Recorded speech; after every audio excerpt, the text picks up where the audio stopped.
बिस्मिल्लाहिर्रहमानिर्रहीम, अस्सलाम वालेकुम। आप देख रहे हैं सीधी बात दीनेश सलीम के साथ। इंटरेस्टिंग एक वाक़या आपके सामने रखना है। सबसे पहले तो मैंने आपको एक शख्सियत के बारे में दोबारा से उनका इंट्रोडक्शन कराना है। वो शख्सियत है पाकिस्तान की पार्लियामेंट के अपोजिशन लीडर जनाब इज़्ज़त माब उमर अयूब साहब। उमर अयूब साहब क्यों इम्पोर्टेंट है? उमर अयूब साहब इसलिए ख़ास अहमियत के हामिल हैं कि पाकिस्तान की नेशनल असम्बली के एक तो वो अपोजिशन लीडर हैं, दूसरा वो पोते हैं फील्ड मार्शल जनरल अयूब साहब के, वो साहबजादे हैं कैप्टन गौहर अयूब साहब के। और अगर मैं उमर अयूब साहब के बेटे की बात करूं, उनकी अगली नस्ल की बात करूं, तो वो भी फ़ौज के अंदर इस टाइम पर एक सर्विंग सब लेफ्टिनेंट है। ये बायोग्राफी उनके बारे में बताना इसलिए ज़रूरी था कि सियासत और लीडर कभी कभी कुछ इतनी अनहोनी चीज़ें करा लेते हैं कि मुझ जैसे आप जैसे लोग हैरान परेशान हो जाते हैं कि जिनकी पिछली नस्लें फ़ौजियों से रिलेटेड, जिनकी अगली नस्ल फ़ौज से रिलेटेड, जिनका खाना पीना ओढ़ना बिछोड़ना सब कुछ फ़ौज ने किया, यहाँ तक कि आज अगर उमर अयूब साहब पार्लियामेंट के अंदर मौजूद हैं और अगर आज उमर अयूब साहब नेशनल असम्बली के ऑपोजिशन लीडर हैं, तो इसमें इनका ख़ानदान का बहुत बड़ा हाथ है। लेकिन इसके बावजूद मैंने कल इन्हीं गुनाहगार आंखों से, इन्हीं गुनाहगार कानों से, इसी टाइम पर जब ये कल मेरा शो चल रहा था ना, शो कट गया, शो कट के ब्रेकिंग चलाई गई और ब्रेकिंग में जो उमर अयूब साहब फौज को, पाकिस्तान की अफवाज को ये बता रहे थे कि कैसे उनको अपने ओथ की पासदारी करनी चाहिए और मुतालबा कर रहे थे कि कैसे आर्टिकल 6 लगना चाहिए। ख्वाजा आसिफ साहब उठे, वो उस वक्त पार्लियामेंट के अंदर मौजूद नहीं थे, थोड़ी सी देर में आए। उनको बताया गया कि उमर अयूब साहब का जो नॉलेज और जो भाषण उन्होंने नेशनल असम्बली में दिया उसके ये मंदरजात थे। उसके बाद ख्वाजा आसिफ साहब ने एंडोर्स किया कि उमर अयूब साहब आप बिल्कुल ठीक कह रहे हैं, आर्टिकल 6 आइन को रोंदने वालों के ऊपर लगना चाहिए, लेकिन क्यों ना इसकी शुरुआत उनसे की जाए जिन्होंने पाकिस्तान में इसका बीज बोया था, जिन्होंने पाकिस्तान में पहली दफ़ा आइन को पामाल करके मार्शल लॉ लगाया था, फील्ड मार्शल जनरल अयूब साहब से। बस ये कहना था। उसके बाद उमर अयूब साहब तो छतों को जाके लग रहे थे और पूरा प्रोग्राम, जिसका मुझे बड़ा दुख हुआ कि हमारे गेस्ट बैठे होते हैं, इतना अच्छा प्रोग्राम करते हैं, लेकिन प्रोग्राम कट करके नेशनल असम्बली का सेशन और उसमें बाकी बात इसी पर होती रही कि जी मैं बात नहीं करने दूंगा, मुझे बात कर रही है, मैं बात नहीं करने दूंगा, मुझे बात कर रही है। इससे भी ज्यादा मजे की बात यह है कि ऑपोजिशन लीडर और पूरी की पूरी जो ऑपोजिशन है, उन्होंने speaker national assembly Ayaz Sadiq साहब से कल के सेशन से पहले, उस बैठक से पहले ये डिसाइड किया कि तकरीर कितनी देर की होगी और आज हमने तकरीर में क्या क्या चीजें डिस्कस करनी है। उनको पूरा 1 घंटे का टाइम अलॉट किया गया। जब उमर अयूब साहब भाषण दे रहे थे, पिन ड्रॉप साइलेंस था पार्लियामेंट के अंदर। लेकिन इतनी बातें करने के बाद, फौज को अपना हल्फ याद कराने के बाद, पाकिस्तान की जमहूरियत के ऊपर एक तमाचा मारने के बाद, 9 मई के हवाले से शेर सुनाने के बाद और यह बताने के बाद कि 9 मई तो एक फॉल्स फ्लैग ऑपरेशन था जो कि पाकिस्तान की फौज ने खुद अपने खिलाफ कराया और 9 मई तो एक बहाना था, असल निशाना इमरान खान था। हिम्मत और हौसला सिर्फ इतना था कि ख्वाजा आसिफ साहब की 2 जुमले बर्दाश्त नहीं हुए। सो मैं सवाल उमर अयूब साहब से पीटीआई से नहीं करूंगी, वो तो जो कर रहे हैं वो बिल्कुल ठीक कर रहे हैं, वो उन्होंने यही करना है। मेरा सवाल आज हुकूमत से बनता है कि आपने इन लोगों से मुज़ाकरात करने हैं जो कि पार्लियामेंट की एक सेशन की, एक तकरीर की पासदारी नहीं कर सकते। वो पाकिस्तान की, आपकी जमहूरियत की, पाकिस्तान की आवाम की क्या पासदारी करेंगे? आज के पैनलिस्ट आपके सामने रख देती हूँ। मुझे ज्वाइन किया जी वेरी ऑनरेबल नदीम कुरैशी साहब ने, सिटिंग एमपी हैं, रहनुमा है पाकिस्तान तहरीक इंसाफ के। अस्सलाम वालेकुम, खुश आमदीद। मुझे ज्वाइन कर रहे हैं जी परवेज संधेला साहब, नून लीग को रिप्रेजेंट कर रहे हैं फ्रॉम द गवर्नमेंट बेंचेस। अस्सलाम वालेकुम, खुश आमदीद। अब से थोड़ी देर में पाकिस्तान पीपल्स पार्टी से भी हमें हमारे जो दोस्त हैं वो ज्वाइन कर लेंगे, जैसे ही वो करेंगे उनसे भी हम आपको रूबरू कराएंगे। परवेज संधेला साहब बहुत बहुत शुक्रिया। मैं तो आपसे यहाँ स्टार्ट करना चाहूँगी कि अगर एक पॉलिटिकल पार्टी जो कि ऑपोजिशन में है, उसका एटीट्यूड, मैं आज ये वर्ड यूज़ करूँगी and allow me to use that, उनका एटीट्यूड बदमाशों वाला है, उनका एटीट्यूड चढ़ाई करने वाला है, उनका एटीट्यूड जो है वो बिल्कुल इस तरह का है कि वो सिर्फ वो अपने आप को ठीक समझते हैं और बाकी पूरी दुनिया, पूरा पाकिस्तान गलत है। आप उनके साथ मुज़ाकरात कैसे करेंगे? आपके पास इतना स्टेमिना है, आपके पास इतनी हिम्मत है, या आपकी क्या मजबूरी है कि आप उनसे मरे जा रहे हैं मुज़ाकरात करने के लिए? बहुत शुक्रिया बिनश। मैं बहुत हद तक तो आपसे जो जितने आपने अल्फाज बोले हैं पीटीआई के लिए, उनसे बिल्कुल एग्री करता हूं। देखें, मुज़ाकरात जो करने हैं ना, वो पाकिस्तान की तरक्की के लिए, पाकिस्तान जो जिन हालात में छोड़ा था उससे निकालने के लिए, इस वक्त जो अवाम की सूरत हाल है, देखें 1.5-2 महीने में आपको हुकूमत की तरफ से कोई शिकायत नहीं मिल रहा है। कि हमें किस तरह का पाकिस्तान दिया गया, जीडीपी हमारी क्या थी जब हम लोग आए तो कर्जा नहीं, बल्कि सिर्फ और सिर्फ काम किया जा रहा है, कोशिश किया जा रहा है कि महंगाई कम की जाए, रोटी की कीमत कम की जाए, बहुत सारे दूसरे जो मसाइल हैं वो हल किए जाएं और दूसरे मुल्क से इन्वेस्टमेंट आए। अब जो इन्वेस्टर इस मुल्क में आएगा तो वो सबसे पहले ये देखेगा क्या इस मुल्क में सियासी इस्तेहकाम है। जो भी अपने अरबों डॉलर यहाँ पे लेके आएगा, जो भी करोड़ों डॉलर यहाँ पे लेके आएगा, सबसे पहले वो देखेगा क्या इस मुल्क में सुकून है। तो ये एक वाहिद वजह है पीटीआई जैसे कल्ट या फितने जिसके लिए जो आपने अल्फाज बोले उनसे उनसे मुज़ाकरात करने की। अदरवाइज पीटीआई का जो रवैया है, जैसे अभी आपने उमर साहब का जो जिक्र किया है, साहबजादे भी गोहर यूसुफ साहब के और पोते ज़ाहिर फील्ड मार्शल के, और फिर ज़ाहिर एक लाडली जमात है, लाडली जमात उनकी है जो गुड टू सी यू कहते हैं। तो उनकी जो बदमाशी है वो जायज़ भी है, एक जगह से नहीं, दो दो तीन तीन जगह से उनको शेडर मिलता है। फील्ड मार्शल का पोता होना, फिर दूसरी तरफ इमरान खान की पार्टी में होना, और इस बात का उनको अदराक है, पता है कि जिस तरह से वो जाकर तकरीर करेंगे, जितनी ज्यादा फौज पर वो तनकीद करेंगे, जितना ज्यादा पाकिस्तान रियासत के खिलाफ बोलेंगे, उतनी ही ज्यादा इमरान खान और सोशल मीडिया पे और उनके पीटीआई के लोगों से, जहां पर ये बयानिया बनाया जा चुका है कि इमरान खान है तो सब कुछ है, और इस मुल्क में जो भी कर रही है फौज कर रही है, इस मुल्क में जो तबाही ला रही है फौज कर रही है, और अगर इमरान खान का छोड़ा हुआ पाकिस्तान बेहतरी की तरफ जा रहा है तो वो उसमें किसी का कोई रोल नहीं है। उसमें भी शायद वो किसी जगह पे इमरान खान लेके आ जाएंगे। तो मुज़ाकरात करने की जो सिंगल रीजन है वो है पाकिस्तान, और पाकिस्तान में सियासी इस्तेहकाम। सियासी इस्तेहकाम होगा तो आपके मुल्क में कुछ हो सकता है, कोई बैरूनी सरमायाकारी आ सकती है, आपके लोग जो है वो काम कर सकते हैं, अदरवाइज नहीं हो सकती। ये एक सिंगल रीजन है मुज़ाकरात करने की। तो ठीक है ना, तो सियासी इस्तेहकाम जो है वो इमरान खान साहब के बगैर नजर नहीं आ रहा। इवन के आईएमएफ की भी गवाही आ गई है कि यही मजबूरी है ना आप लोगों की। बिल्कुल जी, मैं बता चुका हूं ना जी, सियासी जो भी आपके मुल्क में इन्वेस्टमेंट करेगा उसकी मजबूरी यही है ना। देखिए अब फिर इंशाल्लाह अगर आज 14 तारीख है तो 16 तारीख को इमरान खान साहब को वीडियो लिंक के जरिए गुड टू सी यू कहा जाएगा कि यू आर लुकिंग फ्रेश, आप बहुत अच्छे लग रहे हैं, और हमें आपसे बात कर तो फिर हिम्मत और हौसला मिलेगा। फिर अगले 5-7 दिन के लिए एक बयानिया बनाया जाएगा, और फिर वही सब कुछ किया जाएगा जो नहीं होना चाहिए। होना तो ये चाहिए था ना कि सजाएं मिलनी चाहिए थी, जो ओरिजिनल केस थे। एक प्योर केस था रियासत के खिलाफ, जिसको 1 साल में सियासी केस बनाकर इमरान खान साहब और उसकी पार्टी को हीरो बना दिया गया।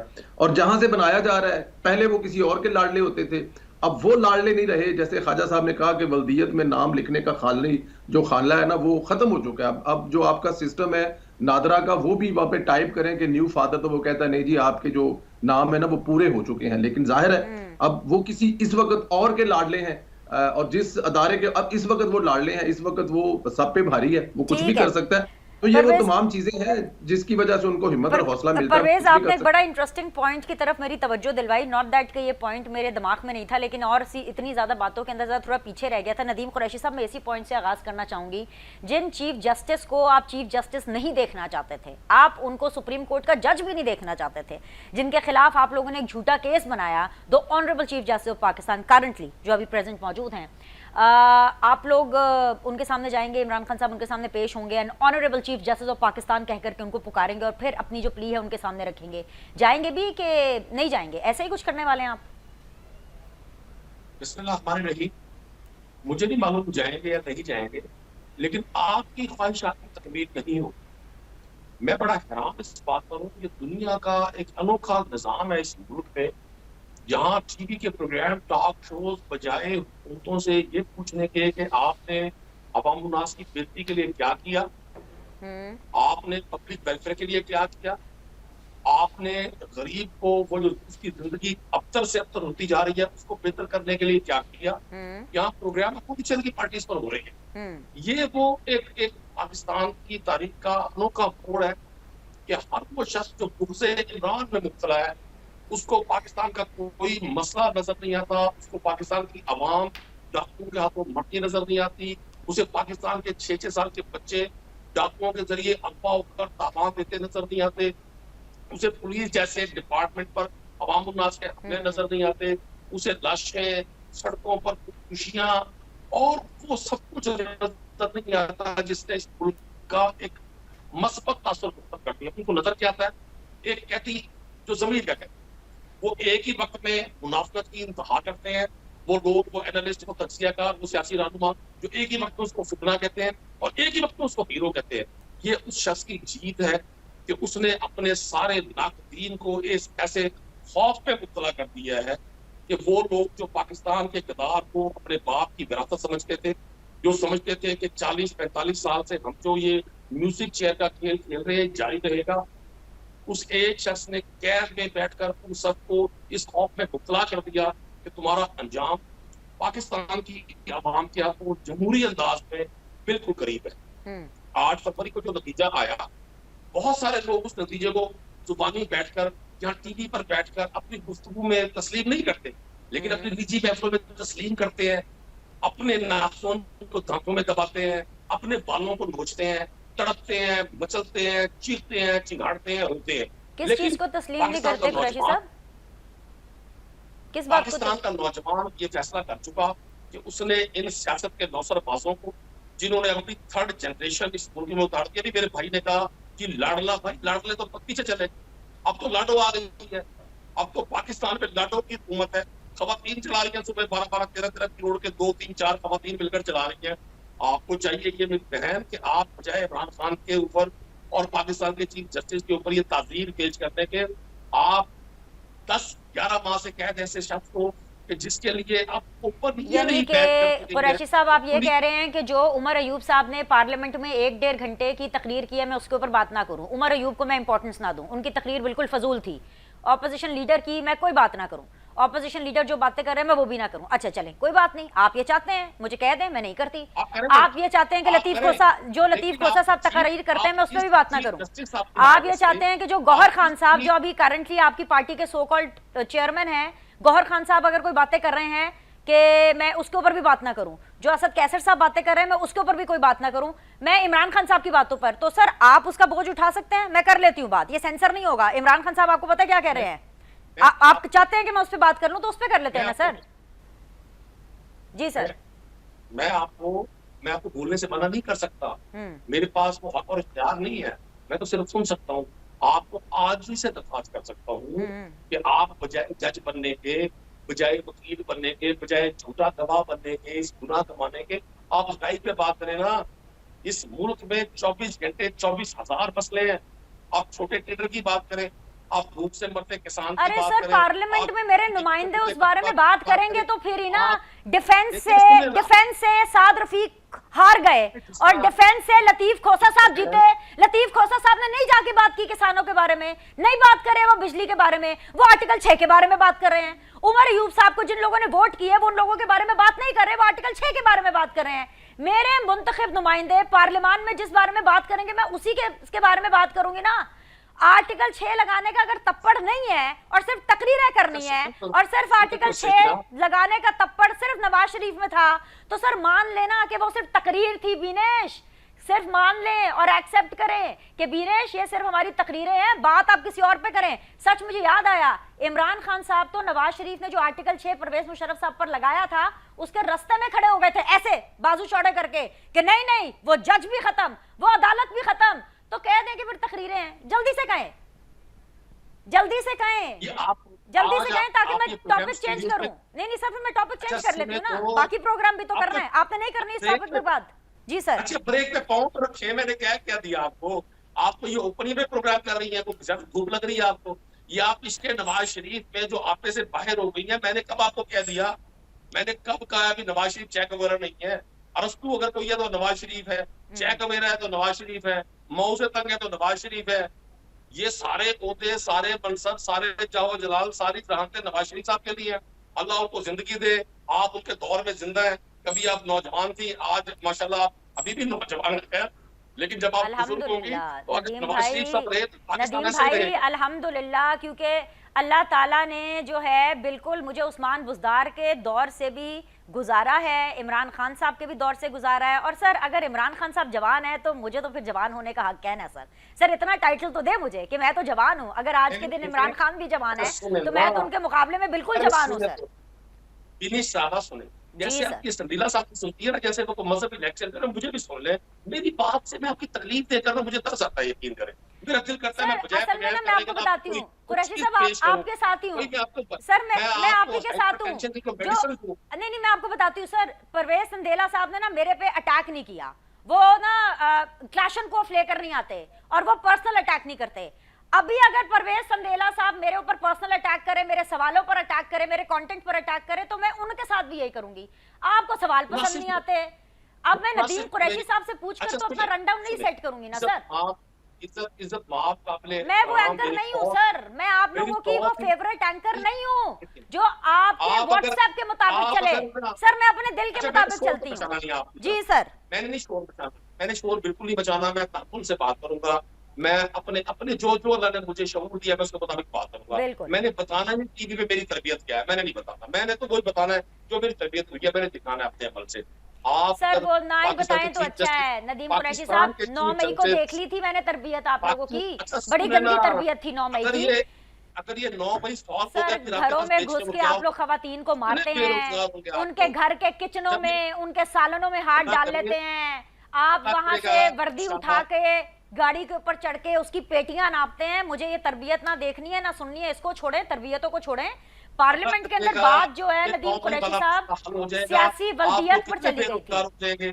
आप लफ्ज कहाँ चलाएंगे अपने, ये तरकश के तीर कहाँ चलाएंगे जब 9 मई मसला वाला हल हो जाएगा, इंशाल्लाह हो जाएगा। चलें जब तक नहीं होता तब तक तो ना सर, जब तक नहीं हल होता हौसला रखें, माफी मांग ले 9 मई के लिए। मैं छोड़ देती हूँ सर, आप माफी तो मांगे कौन से, मैं अभी छोड़ दूंगी टॉपिक ये। कौम आपसे माफी मांग रही है, आपके चाहने वालों से माफी मांग रही है, जिनको आप प्रोटेक्ट करती हैं, जिनके लिए आप एडवोकेसी करती हैं, जिनके लिए आप गुनाह कबीरा कर रही हैं, झूठ बोल रही हैं, उनके लिए अपने गुनाह अपनी जिंदगी में इकट्ठी कर रही है लफ्ज बोलकर। अच्छा ये बताए यार, अच्छा चले अगला। अच्छा मुझे बताइएगा नदीम भाई, नदीम भाई ये बताइए कि अच्छा ये बताइए नदीम भाई के आर्टिकल 6 लगना चाहिए कि नहीं लगना चाहिए, ये आपको सवाल और ये मांग पसंद आई है कि नहीं आई, आप इसका जवाब देंगे, और किस पर लगना चाहिए ये भी बता दें, ये तो बता देना। जी सर। मैं गुजारिश करूँ सबसे पहले तो आपको पाकिस्तान की अदालतों का इस तरह से तमस्सुर बढ़ाने का हक नहीं है। अगर अदालत ने इमरान खान साहब को ये मौका दिया कि वो वीडियो लिंक पे एक केस की हेयरिंग में अपना मौके पेश करें, तो आपकी और PMLN के दोस्तों की तकलीफ देखकर मुझे बड़ा तरस आ रहा है। अच्छा। मैं दरख्वास्त करूंगा प्रोग्राम के जरिए चीफ जस्टिस साहब से कि सर अपना ये ऑर्डर वापस ले लें, ये मेरी मैडम को पसंद नहीं आया, नागवार गुजरा है, दोपहर में तो गुस्सा आ रहा है शदीद, इतनी गर्मी उनको लग रही है कि वो सारा प्रोग्राम छोड़कर जमहूरियत है सर जी, जमहूरियत है, सहूलतकारियां भी होती हैं, यही तो जमहूरियत का हुस्न है। क्या कर सकते हैं, आप भी बर्दाश्त करें, हम भी बर्दाश्त करते हैं। चीफ जस्टिस साहब ने जो है वो मुखालफत की थी, ये अतर मनोल्ला साहब की जिद की वजह से आ रहे हैं, तो यहाँ पे करेक्शन कर लीजिएगा प्लीज। ठीक है, मैं आती हूँ परवेज सर आपके पास, जरा इनसे आर्टिकल 6 वालों की लिस्ट ले लूं जरा। जी कुरैशी साहब, आर्टिकल 6 वाले कौन कौन है, किस किस पे लगना चाहिए जरा बता दें। देखिए मैं गुजारिश करूँ, मैं कोई फैसला साज नहीं हूँ, मैं आपसे बड़े अदब से, बड़े एहतराम से, बड़े तहम्मुल से दरख्वास्त करूंगा, आप अगर तज्किया फरमाएं तो आप किसी भी इशू के दोनों पहलू को तज्किया करें। जब आप वन साइडेड एक ट्रैफिक चलाती हैं तो लोगों को पता चल जाता है कि आप किसको खुश करने के लिए या अपने लफ्जों, अगर अल्लाह ने आपको ये बोलने की सलाहियत दी है, खुदारा इसे पाकिस्तान की बेहतरी के लिए इस्तेमाल करें, खुदारा पाकिस्तान की डूबती मईशत की बेहतरी के लिए इस्तेमाल करें। आप उन लोगों की खुशामद में इतनी आगे ना जाएं, आपको कुछ नहीं मिलेगा। नदीम कुरैशी साहब please get over me. Article 6 की मुझे लगा आप लिस्ट बताने वाले, आधा प्रोग्राम आपने इस तरह गुजार दिया, फिर आप कहते हैं आपकी आवाज को दबाया जाता है, फिर कहते हैं आप लोगों को बोलने का मौका नहीं दिया जाता, कोई एक जुमला जिसकी आपने पासदारी कर दी है। अच्छा जी ठीक है, ओके, मुझे एक ब्रेक लेनी है, ब्रेक के बाद वापस आएंगे। सियासी बल्दियत, ये जो सियासी बल्दियत का चर्चा हुआ है ना नेशनल असेंबली में, ये आम पाकिस्तानियों के लिए बड़ा अलार्मिंग है। एक बात जो नदीम कुरैशी साहब बिल्कुल ठीक कर रहे हैं, उनकी पार्टी नहीं कर रही, लेकिन वो बिल्कुल ठीक कह रहे हैं कि पाकिस्तान के अवामी मसाइल के ऊपर तो बात हो ही नहीं रही है, क्योंकि सियासी बल्दियत का एक नया चैप्टर है जो कि शुरू हो चुका है। इसके ऊपर हम एक बात करेंगे इस छोटी सी ब्रेक के बाद। अस्सलाम वालेकुम जी, ब्रेक के बाद आप लोग को खुशामदीद कहते हैं। सीधी बात जोन के अंदर इस वक्त मुझे ज्वाइन किया हुआ है very honourable barrister Aamir Hasan sahab ने, पाकिस्तान पीपल्स पार्टी को रिप्रेजेंट कर रहे हैं। मेरे साथ मौजूद हैं जी परवेज संदेला साहब, PMLN को रिप्रेजेंट कर रहे हैं, and very honourable Nadeem Qureshi साहब पाकिस्तान तहरीक इंसाफ को रिप्रेजेंट कर रहे हैं। परवेज साहब, पिछले सेगमेंट के अंदर बहुत सी बातें हुई हैं, मैं यही से दोबारा आपसे डिस्कशन का आगाज करना चाहूंगी। इन्होंने तो लिस्ट नहीं बताई है, आप बताइए कि आर्टिकल 6 किस किस पर लगना चाहिए, क्यों लगना चाहिए भी कि नहीं लगना चाहिए। क्या प्रेजेंट दौर की ये डिबेट, ये डिमांड होनी चाहिए कि जी आर्टिकल 6 लगना है भाई, जो कि कल कौमी असेंबली में हुई। जी सर।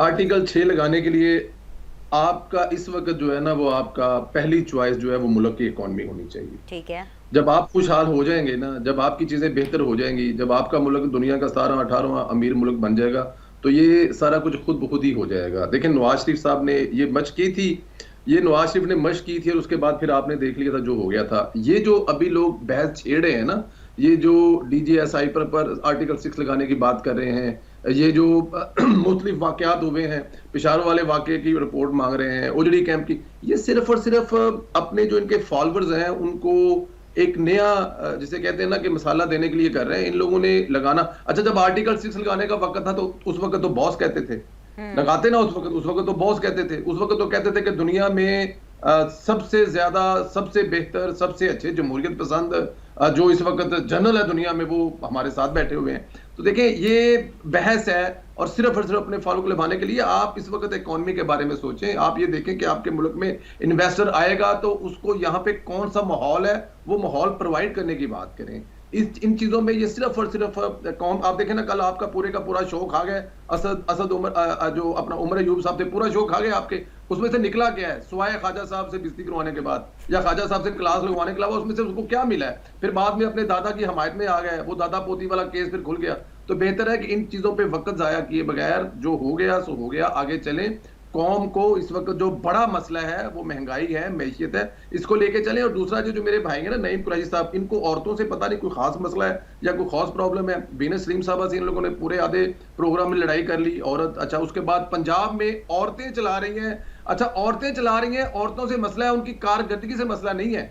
वो जो कर रही हैं पिछले 1.5-2-2.5 महीने में उन्होंने किया है, उस पर बात करें, उस पर बहस करें, क्या वो डिलीवर कर रही हैं या फिर इनको उस्मान बुज़दार चाहिए, हर हाल में उस्मान बुज़दार चाहिए। तो औरतों से कुछ ज्यादा इतना खार ना रखें, औरतें इस सिस्टम का हिस्सा है। औरतों की जो आने वाला रोल है इस मुल्क में, जो रोल अदा कर रही हैं, उस पर तो मेरे ख्याल में उनके साथ हमें खड़ा होना चाहिए, इस बात पे खुश होना चाहिए। औरत ही है वो मरियम नवाज जिसने इमरान खान के इमरानी दौर में डट के मुकाबला किया, और आज इमरान खान जिस जगह पे बैठा हुआ है, काफी ज्यादा रोल है उस औरत का वहां पर बचाने में। उसकी जो तहरीक थी, वो जो पूरे एक इमरान खान साहब के खिलाफ अकेली खड़ी रही हैं, तो वो भी एक औरत थी। तो औरतों से इतनी खार ना खाया करें कुरैशी साहब। औरतें हमारी माएँ बहनें और इस मुल्क को चलाने में अहम रोल किरदार अदा करने वाली औरतें हैं। ठीक है। ये मैं पीपल्स पार्टी की तरफ जाना चाहूँगी। बैरिस्टर आमिर हसन साहब, गुफ्तगू हो रही है कि जो कल हमने नेशनल असेंबली के अंदर पार्लियामेंट का माहौल देखा कि ऑपोजिशन ने पहले गज बज के पूरी सेटलमेंट के साथ अपना पूरा टाइम लिया, उसके बाद जब वक्त आया अकॉर्डिंग टू द सेटलमेंट के अब हम हुकूमत को टाइम देते हैं, तो एक नहीं सुनी, और अपने टाइम के अंदर भी क्या उन्होंने फौज को लताड़ा, क्या उन्होंने आइन को लताड़ा, क्या उन्होंने आर्टिकल 6 के ऊपर भाषण दिए, और यहाँ तक बात हो गई कि सियासी बल्दियत की बात होना शुरू हो गई, यहाँ तक कि जी 5 सालों में सियासी तौर पर PTI का बाप कौन कौन रहा है, यहाँ तक बात चलेगी। क्या ये बातें इस वक्त होनी चाहिए? देखिए मेरे ख्याल से ये बातें नहीं होनी चाहिए, ये तो बड़ी आइडियल बात है, लेकिन ये बातें होती रहेंगी क्योंकि जो पॉलिटिकल क्लास बना दी गई है या जो लोग पार्लियामेंट में पहुंचा दिए गए हैं, उनके पास कोई बात नहीं है। उनके पास वो आइन की बात तो मजबूरन करेंगे, आइन की किताब भी उठाएंगे, लेकिन जब पता चलेगा कि इनके वजीर आजम का उम्मीदवार, उनका लीडर ऑफ द अपोजिशन, उसका जो दादा है वो पहला आइन शिकन है, उसने पहला वो शख्स है जिसने आइन तोड़ा है, पहला मुसलमान आर्मी चीफ बना और पहला जनरल है कि जिसने मार्शल लॉ लगाया है, तो फिर और जिसने मादरे मिल्लत के साथ जो सलूक किया वो भी एक तारीख है। तो जब ये चीज आएगी तो अभी तो बाप किसका क्या रहा वो तो छोड़ें, जो आपके शनाख्ती कार्ड के ऊपर आपके बाप दादा लिखे हैं, अभी उस बोझ से कैसे निजात हासिल करेंगे ये लोग, और उस बोझ के साथ ये किस तरह किसी को इखलाकी दर्स दे सकते हैं ये पार्लियामेंट के ऊपर। देखिए ना, पर सर वो दे रहे हैं आपको दर्स। उन्होंने तो सदर साहब के खिताब के ऊपर जो है वो बाजे बजा दिए थे, और आसिफ अली जरदारी साहब उन्हीं बाजों के बीच में कह रहे थे कि नहीं नहीं आओ सब मिलकर बैठ के आओ जी ग्रेट ग्रैंड डायलॉग करते हैं सर। जी सर। ये तो बड़े लोगों की बात है ना, वो कहते हैं कि आपके मुंह में गुड़ हो तो किसी को मीठे से ना रोके, लेकिन कोई तो बड़े बेशर्म होते हैं कि पूरा शीरा मुंह में डाला होता है और दूसरों को देख बताते हैं। यही तो मैं बता रहा हूँ, बेशर्म के लिए तो जरूरी नहीं, पंजाबी की एक मिसाल है मैं दे नहीं सकता, लेकिन बेशर्म ऐसे ही होते हैं कि कुछ भी हो जाए वो दूसरे को ये कहते हैं, खुद को नहीं देखते। अब इस बेशर्मी के आलम के अंदर एक बात जो देखिए, अब जो जुबान कल इस्तेमाल की गई और जिस लेवल के ऊपर पहुंचा गया, मुझे बताएं आज इन्हें बड़ा शौक है आर्टिकल 6 लगाने का। हम भी कहते हैं जरूर लगना चाहिए, लेकिन कैसे लगना चाहिए? उसके लिए पहले एक ट्रूथ एंड रिकंसिलिएशन कमीशन बनेगा, उसके अंदर सारे सच बोलेंगे, और सच बोलने के बाद जो जिन लोगों की करतूतों से मुल्क यहाँ तक पहुंचा है उन पे बिल्कुल आर्टिकल 6 लगाएं। फिर कैसे लगेगा कि पॉलिटिशियंस अपने अंदर से उन पॉलिटिशियंस को निकालें और उन पे आर्टिकल 6 लगाएं। जो आर्मी है वो अपने उन आर्मी चीफ्स को और वो उनके ऊपर आर्टिकल 6 की सिफारिश करे पार्लियामेंट के सामने। और जजेस जैसे जस्टिस फाइज ईसा ने कह दिया भुट्टो साहब के रेफरेंस में कि जिन्होंने भुट्टो साहब को फांसी दी उनकी तस्वीरें इधर लगी हैं, तो फिर वो उन्हें निकालें। तो बैरिस्टर साहब, DGISPR ने भी 7 मई को क्या बोला ना, 7 मई को तो यही बोला कि अगर कमीशन बनना है तो 2014 से बनना शुरू होगा। PTV पे हमला, पार्लियामेंट पे हमला, वो किस तरह खैबर पख्तूनख्वा वफाक के ऊपर चढ़ाई करने के लिए आ गया अपने वसाइल के ऊपर। लेकिन उसके बाद 7 मई के बाद भी आपका और नून लीग का, आप दोनों का स्टेटस ये था कि आओ हम इस परचम के साए तले एक हैं, आओ हम दोस्ती कर लेते हैं, आओ जी हम मिलकर के ग्रैंड डायलॉग कर लेते हैं। मेरा मुद्दा ही यही है कि जो पार्लियामान में आपको ब्रीदिंग स्पेस नहीं दे रहे, आपको तकरीर नहीं करने देते। आसिफा भुट्टो का ओथ नहीं लेने दिया भाई उन्होंने। वो बिलावल उनको पकड़ा रहे थे कि भाई आप हेडफोन्स लगा लें, आसिफा कहती नहीं मैं मैनेज कर लूंगी, एंड के ऊपर आसिफा को हेडफोन्स लगाने पड़े। आप उनके साथ सेम टेबल पे कैसे बैठेंगे? यही तो मैं कह रही हूं कि यहाँ पे पीपल्स पार्टी और नून लीग का दोहरा मयार नजर आता है कि क्यों बैठेंगे भाई, क्यों बैठेंगे? देखिए, वो जालिब ने कहा था ना कि डरते हैं बंदूकों वाले एक निहत्ती लड़की से, तो अब तो जरा बंदूकों वाले तो नहीं है, डरते हैं ये बदजुबान एक निहत्ती लड़की से। और जो बदजुबान, देखिए ना, खातून का एक बच्ची और फिर किसकी बेटी, मोहतरमा बेनजीर भुट्टो शहीद की बेटी, और फिर वो पार्लियामेंट में आई है। और जो सलूक, जिन्हें माओ बहनों का, बेटियों का एहतराम नहीं है, अभी जो संदेला साहब फरमा रहे थे, देखिए हमें तो मैं एज अ पंजाबी इस चीज पे प्राउड फील करता हूँ कि आज मेरी CM एक खातून है, और ये बुनियाद मोहतरमा बेनजीर भुट्टो शहीद ने रखी है। उस वक्त भले हमारे ये दुश्मन थे, कहते थे कि औरत की हुक्मरानी खिलाफ इस्लाम है, ये फतवे देते फिरते थे, लेकिन वो कहते हैं ना कि मेरा दुश्मन ये समझा कि मैं मर गई, मैं हर औरत पे बेनजीर जिंदा कर गई। तो वो आवाज के अंदर भी बेनजीर जिंदा कर गई है। यही होता है जो फर्द हो नजरिए वाला, तो वो मरता नहीं है, उसका नजरिया जिंदा रहता है। तो मैं यही समझता हूं कि समझें, हम इसलिए बार बार ये बात करते हैं और हाथ जोड़ के भी करते हैं, मिन्नतों के साथ भी करते हैं PTI के साथ, कि आप लोगों ने अभी कुछ भी नहीं देखा। आप हर चीज में कहते हैं कि तारीख में सबसे बड़ा जुल्म हमारे साथ। सर, ये आप मिन्नतों के साथ बात कर रहे हैं ना, कोई और तरीका अपनाएंगे, ईंट का जवाब पत्थर से देंगे तो क्या पता इनको बात समझ में आ जाए। मुझे एक ब्रेक लेना है, नदीम कुरैशी साहब काफी देर से वेट कर रहे हैं। सर आती हूँ, वापस आती हूँ सर, एक छोटा सा break, will be back. Break के बाद आप लोग को खुशामदीद कहते हैं। बैरिस्टर आमिर हसन साहब है, परवेज संधेला साहब है, नदीम कुरैशी साहब है। नदीम कुरैशी साहब, मुझे पता है आपने बहुत सी बातें करनी है, लेकिन यहाँ से आगाज करें। एक बात तो बिल्कुल ठीक है कि आपको ना एक खवातीन से कोई प्रॉब्लम नजर आ रही है। चले मेरा तो छोड़ा, मैं तो आपको जवाब दे दूंगी, कोई मसला नहीं है, लेकिन आसिफा भुट्टो को भी आपने ओथ नहीं लेने दिया, फिर मरियम नवाज के भी पीछे पड़ जाते हैं। मतलब वो तो आपको डायरेक्टली जवाब भी नहीं दे सकती ना, क्योंकि ये नहीं कि उनके अंदर सलाहियत नहीं है जवाब देने की, इसलिए क्योंकि उनके पास और बहुत से मसले हैं काम करने के लिए।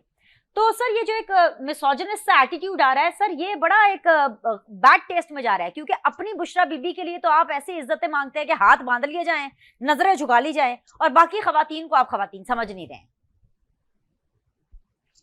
देखिए, मैं गुजारिश करूंगा आपसे, जो खवातीन के एहतराम के हवाले से कोई ऐसी बात मैंने नहीं की। आप अपना प्रोग्राम बाद में भी देख लीजिएगा, मेरे भाई स्पीकर आप देख लें। मैंने गुजारिश ये की कि मौजूदा पंजाब हुकूमत, उनका पहला टेस्ट था गंदुम की खरीदारी। आप चीफ मिनिस्टर सूबे की खातून है, मुझे उनका एहतराम है, हम सबको खवातीन का एहतराम है भाई। हम में से कोई शख्स भी साइंस की इजाजत नहीं है, हमें हमारी माओ ने पैदा किया है, हमारे घर में बेटियां भी है, बहनें भी है। ये जेंडर डिस्क्रिमिनेशन कार्ड जो ना, ये किसी और जगह खेला जाए तो बड़ा अच्छा है। अच्छा, मैंने ये पहले हुक्मरान देखे हैं जो बजाय अपनी कारकर्दगी बताने के मुख्तलिफ बयानिए को लेकर चलते हैं और लोगों को मुतमईन कर। ये पहले हुक्मरान है, इससे सवाल किया जाए भाई आपने अवामी मफाद में क्या काम किया, ये हम पर इल्जाम लगा देते हैं। अच्छा, मेरे दोनों फासिल दोस्त भी गुफ्तगू कर रहे हैं, जाहिर है पॉलिटिकल पार्टीज को रिप्रेजेंट कर रहे हैं, उनका राइट बनता है। आप जब पेट्रोल छिड़कती है सारी गुफ्तगू में, मुझे बड़ी हैरानी होती है भाई, आप बजाय एंकर बनने की आप पार्टी बनी हुई है, वो एंकर का नाम हटा। सर, मैं पाकिस्तान को रिप्रेजेंट कर रही हूँ, आप तीनों लोग ना, नहीं नदीम भाई, आप तीनों लोग ना अपनी पार्टी को रिप्रेजेंट कर रहे हैं, मैं पाकिस्तान की रिप्रेजेंटेशन कर रही हूँ। अगर किसी को तकलीफ हो रही है मेरे पैनल में से, मेरी पाकिस्तान की रिप्रेजेंटेशन में से, तो होती रहे, मैं तकलीफ देती रहूंगी, मेरा तो काम है। बात मुकम्मल कर लें सर। जी बोलिए बोलिए बोलिए। तकलीफ, वही शख्स तकलीफ में नजर आता है जो दूसरे को बात मुकम्मल करने नहीं देता। आपके देखने वालों को अंदाजा है कि तकलीफ में कौन है। सर पर्सनल अटैक का फौरन जवाब आएगा। नंबर 1, नंबर 2, ये कोई यहाँ पे जलसा करने के लिए ना आए। सीधी बात का शो, बीनिट सलीम का शो, किसी के जलसे का शो नहीं है। जलसे कर रहे हैं सर आप, मुल्तान का मैदान आपके लिए हाजिर है, खुलकर करें। हम अपनी टीम भेजेंगे कवरेज करने के लिए। शो के अंदर तो सर सवाल जवाब होंगे ना। जी कुरैशी साहब, जी हुक्म सर। जी सर, जी सर। तरीका यही होता है, आप सवाल करें, दूसरे को जवाब देने का मौका दें। मैं आधी बात करता हूँ, आप जनाब, क्योंकि सर हम मेरे पे अटैक कर देते हैं। आप फिर मेरे पे कह रहे हैं कि आपकी बोलती हैं, आप तड़का लगा देती हैं, आप आग लगा देती हैं। मैं हूं आग लगाने के लिए। आप मुझे बता दें कि आप मरियम नवाज और आसिफा के पीछे क्यों पड़े हुए हैं। बस आप उनकी बात करें, आप फिर मेरे पे आ जाते हैं। मैंने यही कहा ना नदीम कुरैशी साहब, गेट ओवर मी। बात करें मरियम नवाज और आसिफा के बारे में। जी कीजिए, उनके बारे में बात करें। देखिए बैरिस्टर आमिर साहब ने कहा कि हम इनसे बात करना चाह रहे हैं, तो एक अच्छी बात थी। आपने फरमा दिया कि इस तरह से नहीं मानते, कोई और तरीका इख्तियार कर ले, तो आप कर ले वो तरीका इख्तियार। आपके पास अगर कोई तरीका है तो कर ले इख्तियार। आप पाकिस्तान के 4-5 करोड़ लोगों को जहर देकर खुश हो जाए। आपके जो दिल के अरमान अभी पूरे नहीं हुए, आप हमें दीवारों में चुनवा दें ताकि आपकी तस्कीरें तबाह हो सके, आपको सुकून और आपको आसाइश मिल सके। दूसरी बात, ये बीनिट सलीम का प्रोग्राम सीधी बात नाउज़ुबिल्लाह कोई मजहबी इवेंट नहीं है कि मैं इसमें आपकी मर्जी के खिलाफ बोलूंगा तो दूसरे को गुनाह लाजिम हो जाएगा। आप जितनी पाकिस्तानी है, मैं आपसे बड़ा पाकिस्तानी हूँ।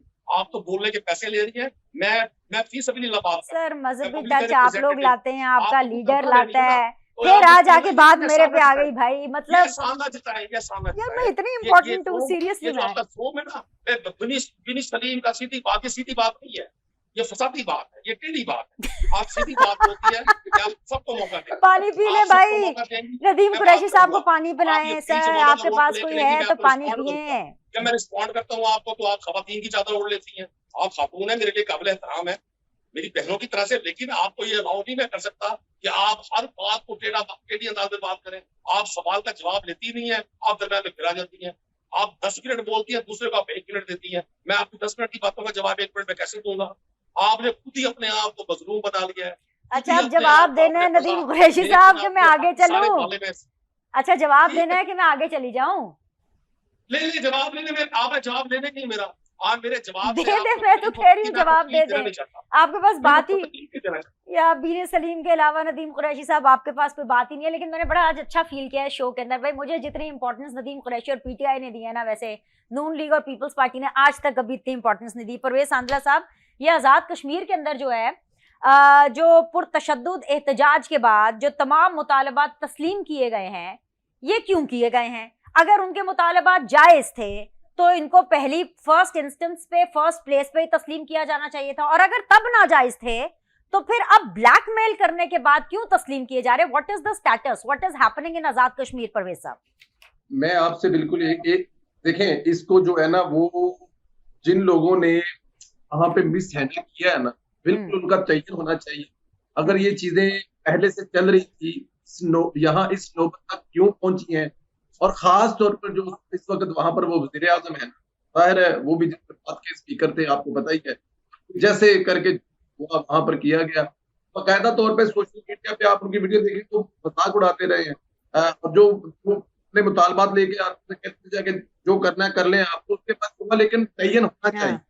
ये वज़ीर आज़म साहब जो है, शहबाज साहब की, मेरे ख्याल में ये बड़ा बहुत अच्छा कदम है जो उन्होंने फौरन मुतालबात भी माने हैं और फौरन इस मसले को खत्म किया। देखें, पंजाब पाकिस्तान किसी और सूबे में होता तो कुछ और बात है। कश्मीर के मामले को हिंदुस्तान लेकर और हिंदुस्तान के साथ जब हमारे पाकिस्तान से हमारी पाकिस्तानी एक पार्टी जो है जिसका काफी हद तक जो है वो उनका बिछोना वो मोदी वाली पार्टी का है, वो साथ जाते हैं ना, तो उसके बाद फिर उसका और नेगेटिव इम्पैक्ट पड़ता है। फिर वो पूरी दुनिया में कश्मीर और बड़ा अच्छा हुआ है इसको शुरुआत, लेकिन तयन होना चाहिए उन लोगों का, जिन लोगों की वजह से ये मामलात यहाँ पर पहुंचे हैं, जिनकी वजह से वहां पर लोगों की शहादत हुई है, जिनकी वजह से वहां काम कारोबार बाज बंद होकर सड़कें ब्लॉक हुई, लोगों को परेशानी हुई। वो सब एक तो ये मेरे ख्याल में पाकिस्तान पीपल्स पार्टी की ज्यादा है वहां पे।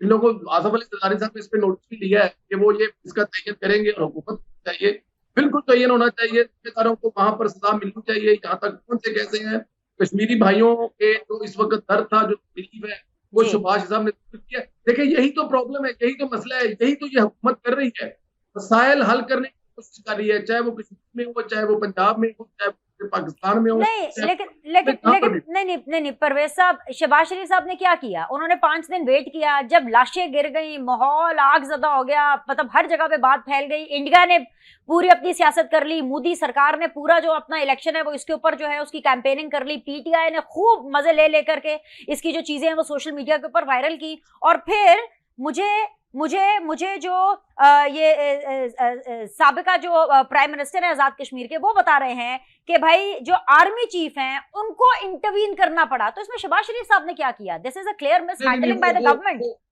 जी सर। अब एक यहाँ पे ये भी तो प्रॉब्लम है ना कि हाँ आप हर चीज का जो क्रेडिट है वो आर्मी चीफ को देकर अपना हीरो बनने की कोशिश करेंगे तो लहदा चीज है ना। वजीर आजम आजाद कश्मीर बता रहे हैं सर, वजीर आजम आजाद कश्मीर को कोट किया परवेज साहब। मुजरिम है जी, वजीर आजम आजाद कश्मीरी तो मुजरिम है इस पूरे केस के, इनकी शहादतें हैं सारे, वही तो जिम्मेदार है। अब शहबाज शरीफ को जो 4 दिन लगे हैं, 2300 अरब रुपया जो खजाने से देना था, वो 1 सेकंड में तो फैसला नहीं कर सकते ना। इसके लिए उनको जाहिर हुकूमत है, उसके लिए उनको बात करनी पड़ेगी, अपनी कैबिनेट से करनी पड़ेगी, इतने सारे कश्मीर के लोग हैं उनको बुलाना पड़ेगा, बिठाना पड़ेगा, उससे 2 दिन लगेंगे। लेकिन इस दरमियान में वहां तो मिस हैंडल हुआ है, असलियत रिश्तेदार जो है उनका सही होना चाहिए। अब एक लम्हे तो शहबाज साहब ये नहीं कर सकते। और जहां तक वो वज़ीर आज़म ये बात कह रहे हैं, उनका एक बयान है कि सारा क्रेडिट आर्मी चीफ पर, दूसरे बयान तो सुने उनकी। तो वो जो कमेटी है, कमेटी के लोगों के साथ जिस तस्हीक से बात कर रहे थे, और ये एक दिन की बात नहीं है, काफी दिनों से चीज चल रही थी। ये इसको ये नहीं कहा जा सकता कि ये एक दिन में सारा कुछ हुआ है। शहबाज शरीफ साहब तो इसलिए दे रहे हैं कि वो वज़ीर आज़म है, उन्हीं के हुक्म से ये मसला हल हुआ है, उन्हीं के इंटरफेयर करने से ये प्रॉब्लम हल हुआ है, इसलिए उनको ये क्रेडिट देना पड़ेगा। ये ना जहां से मैं देख रही हूँ, मुझे तो खैर सबसे पहले एक ब्रेक लेना है और उसके बाद मैंने पीपल्स पार्टी और ये पीटीआई की तरफ भी जाना है। लेकिन जहां से मैं देख रही हूँ, ये सिर्फ एक वजीर आजम का नहीं, ये पूरे के पूरे सिस्टम का फेलियर है कि एक ट्रेंड सेट हो गया कि जिसने भी अपनी बात मनवानी है, अगर उन्होंने बिजली सस्ती लेनी है, जो कि महंगी बिजली, महंगाई तो पूरे पाकिस्तान का प्रॉब्लम है, सिर्फ एक आजाद कश्मीर का तो प्रॉब्लम नहीं है। वो प्रेशर डालेंगे, प्रेशर टैक्टिक्स अपनाएंगे, आग लगाएंगे, वायलेंट होंगे, तो उसका मतलब है कि उनको रियायत मिल जाएगी। तो मुझे तो लगता है कि पूरे के पूरे सिस्टम का फेलियर है, एक गलत बुनियाद जो है वो रखी गई है। एक छोटा सा ब्रेक लेते हैं, ब्रेक के बाद वापस आएंगे, बाकी पॉलिटिकल पार्टीज को भी शामिल करें। वेलकम बैक जी। बैरिस्टर आमिर हसन साहब, मिस हैंडल हुई सिचुएशन, एक गलत और नई रिवायत जो है जो डाली गई है, आपको भी ऐसा लगता है या you have a different opinion on it? आपको लगता है कि शहबाज शरीफ साहब ने अच्छे से सिचुएशन हैंडल की? देखिए, ये बात तो दुरुस्त है, लेकिन हुकूमतों में जिद नहीं होती, फ्लेक्सिबिलिटी होती है। वैसी पॉलिटिक्स फ्लेक्सिबिलिटी का नाम है, तो गवर्नमेंट में आने के बाद तो आपको बड़ा फ्लेक्सिबल होना पड़ता है। अगर एक गलत हो तो उसे वक्त पे मान के, तो वक्ती तौर पे जिस बात को ठीक करने के लिए कोई कदम उठा लेना, ना तो इसे कमजोरी समझा जाना चाहिए और ये भी नहीं कहना चाहिए अगर एक मिस हैंडलिंग हो गई है तो अब उस पर अड़ जाना और मजीद खराबी करना, ये कोई नहीं।